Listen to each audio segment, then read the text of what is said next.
Belə bir maraqlı sualın cavabına baxaq. Sxemi tamamlayın. 1-ci Pyotrun Avropaya böyük elçilik göndərməsi. 17-ci əsrin sonları. Daha sonra İsveçə qarşı Şimal İttifaqı yarandı. Bunu götürə bilərik. 1699. Deməli 2-yə A-nı götürə bildik.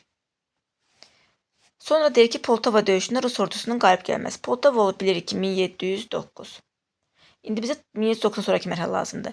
Məsələn, müharibə ilk vaxtlar müttəfiqlər üçün uğurlu oldu. Xeyr, ilk vaxtlar uğursuz idi.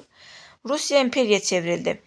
5-ci yerdə deyir ki, Rusiya Baltik dənizindən çıxış əldə etdi. 1721 Niştat. Rusiya imperiyaya çevrildi, götürə bilmərik. Çünki müqavilə imzalanandan sonra Rusiya imperiya olmuşdu. Olmaz. Rusiyada mütləq monarxiyanın formalaşması başa çatdı. Xeyr, bu da müqavilədən sonraydı.